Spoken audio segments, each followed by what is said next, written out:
Assalamualaikum warahmatullahi wabarakatuh. Perkenalkan, nama saya Mufana Nurhamidah, NIM 19101021, kelas S1-05E. Jadi di sini saya akan presentasikan tugas besar mata kuliah manajemen bisnis yang berjudul Bisnis Model in Kios. Kemudian in Kios itu merupakan apa? Jadi in Kios ini merupakan bisnis dalam hal payment online, seperti yang menyediakan pulsa, pembayaran maupun ekspor atau impor dalam satu aplikasi atau website. Adapun latar belakang dari terbentuknya bisnis in Kios ini, yang pertama yaitu banyak orang yang dalam under pressure atau tekanan sehingga ingin melakukan hal-hal baru atau melakukan hal-hal yang bisa mengubah seseorang tersebut menjadi produktif. Kemudian yang kedua ada pengangguran. Jadi pengangguran di Indonesia masih banyak, apalagi di masa pandemi saat ini. Kemudian ada keamanan. Masyarakat Indonesia tetap menomorsatukan keamanan. Apakah payment online ini aman atau jadi mudah gitu. Kemudian untuk yang terakhir, penghasilan. Semua orang membutuhkan penghasilan untuk mencukupi kehidupan sehari-hari mereka. Kemudian kita lanjut, ada visi misi objektif dari bisnis in Kios ini. Yang pertama, visi in Kios ini yaitu menjadi mitra kerja atau penyedia all operator dan pusat pembayaran online bersama untuk mensejahterakan masyarakat yang terupdate, tangguh, dan terpercaya, serta selalu mengedepankan kenyamanan yang dapat menciptakan kepuasan pelanggan. Nah, untuk menciptakan visi ini atau untuk mewujudkan visi ini perlu adanya misi. Adapun misi yang dapat pebisnis atau pengembang ini dijalankan, yang pertama yaitu menyediakan layanan semua jenis pembayaran online, kemudian meminimalisir biaya tambahan atau admin, memiliki batasan saldo lebih dari 5 juta per bulan, kemudian menyediakan layanan untuk agen pulsa maupun pembayaran online dengan harga lebih terjangkau. Kemudian memperluas kerjasama dengan berbagai perusahaan dan menyediakan layanan customer service bagi pelanggan, sehingga ini akan mewujudkan visi yaitu mengedepankan kenyamanan. Kemudian yang terakhir yaitu memberikan reward kepada agen maupun pelanggan yang melakukan transaksi setiap bulan lebih dari 5 juta. Kemudian apa target objektif untuk mewujudkan visi misi tersebut? Jadi yang pertama, pebisnis atau pengembang ini akan menciptakan atau merilis aplikasi dengan fitur terupdate di bidang telekomunikasi, beli bayar tagihan, transportasi, kartu uang elektronik, keuangan, hiburan, pajak, retribusi, dan investasi pada tahun 2022. Sehingga pada tahun 2022 ini nantinya sudah lengkap dengan fitur-fitur terbaru. Kemudian yang kedua yaitu biaya admin 0% untuk semua pembayaran pada tahun 2022. Dan yang ketiga yaitu batasan saldo sebesar 10 juta rupiah per bulan pada tahun 2022. Oke, lanjut untuk poin terakhir yaitu BMC atau bisnis model canvas dari bisnis in Kios. Yang pertama yaitu key partner. Key partner ini mitra yang bisa memanfaatkan model aplikasi ini, yaitu perusahaan penyedia jasa, perusahaan di bidang telekomunikasi, dan sebagainya. Kemudian pihak yang perlu diandalkan yaitu pihak investor bagi in Kios untuk terus mengembangkan aplikasi dengan fitur yang terupgrade.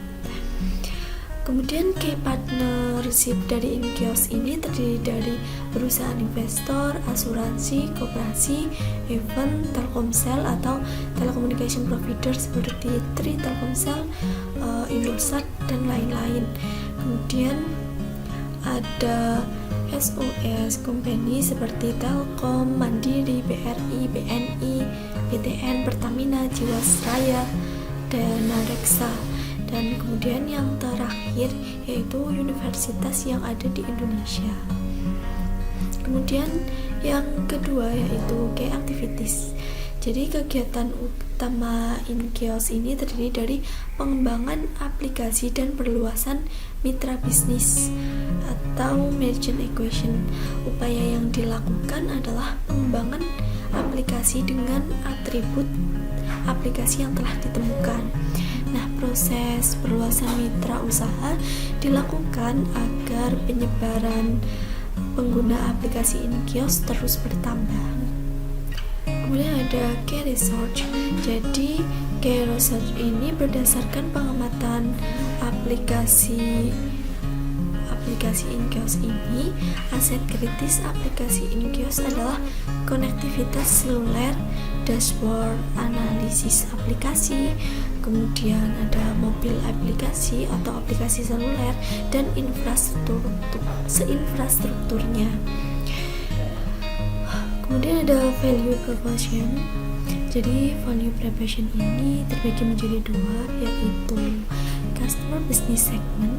Jadi business segment ini menawarkan payment online dengan berbagai fitur yang terupdate dan berbagai promo yang menarik, sehingga ada keuntungan di dua pihak, yaitu pelanggan dengan penyedia.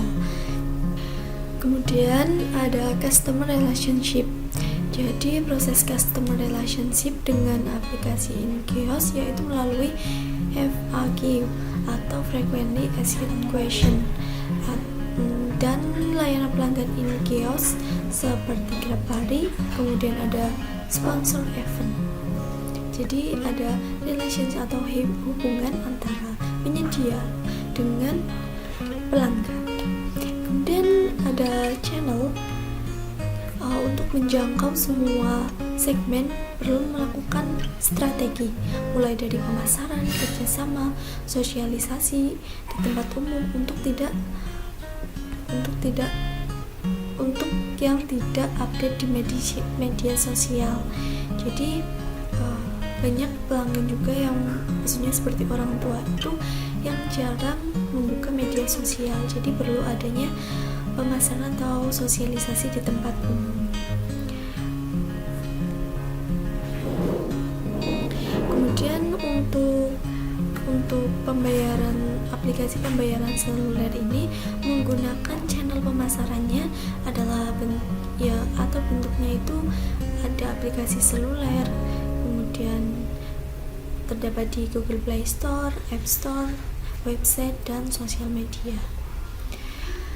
Lanjut untuk customer segment, yaitu perusahaan sebagaimana perusahaan memilih segmen pelanggan paling potensial untuk dipilih sehingga kegiatan usaha tepat sasaran dan sesuai dengan sasaran yang diinginkan. Kemudian customer segment ini terbagi menjadi dua, yaitu business segment dan consumer segment. Business segment ini terdiri dari perusahaan retail, perusahaan transportasi, dan perusahaan makanan dan minuman UMKM. Kemudian untuk consumer segment yaitu orang yang setiap hari melakukan transaksi terus-menerus atau kasus penggunaan internet atau uang elektronik sehari-hari. Kemudian customer segment ini mempunyai target pelanggan yang ingin dicapai. Untuk target usianya yaitu anak kecil dari umur 10 tahun sampai dewasa. Nah, ini mulai dari pelanggan atau pengguna dan agen. Selain itu, pelanggan yang diharapkan yaitu orang yang suka dengan teknologi, dunia digital seperti pengakses media online dan bisnis. Kemudian pekerjaan yang dapat diselesaikan jika menggunakan aplikasi InKios ini yaitu isi ulang data, melakukan pembayaran, dan melakukan pembayaran online. Selain itu, untuk mengurangi pengangguran dengan membuka agen perusahaan operator atau payment lainnya. Kemudian untuk demografiknya geografiknya itu mencakupi gender perempuan maupun laki-laki. Kelas ekonominya dari kelas bawah, menengah maupun atas. Sehingga ini mulai dari pengangguran hingga yang memiliki pekerjaan PNS maupun wira swasta. Untuk geografiknya ini mencakupi seluruh kota di Indonesia, mencakup daerah terpencil maupun kota yang sudah berkembang. Kemudian psikografik ini mencakupi psikografik customer segment ini mencakupi minat di bagian seluler dengan preferensi pulsa, kuota internet, pembayaran wifi dan sebagainya. Bidang bisnis dengan preferensi seperti jual pulsa, ekspor, impor, dan lainnya. Selain itu, investasi dengan preferensi seperti reksadana, kemudian penggunaan internet yang suka menonton YouTube dan media sosial. Kemudian lanjut untuk cost struktur atau pengeluaran yang dikeluarkan oleh aplikasi InKios ini terdiri dari server VPS, domain, digital sertifikat, kemudian ada gaji untuk karyawan maupun reward untuk agen, kemudian ada perlengkapan pemasaran, biaya legal, dan biaya kantor. Kemudian yang terakhir yaitu revenue streams atau sumber pendapatan yang teridentifikasi dari aplikasi InKios, yaitu biaya transaksi dan pemasaran yang sudah termasuk promosi dan periklanan.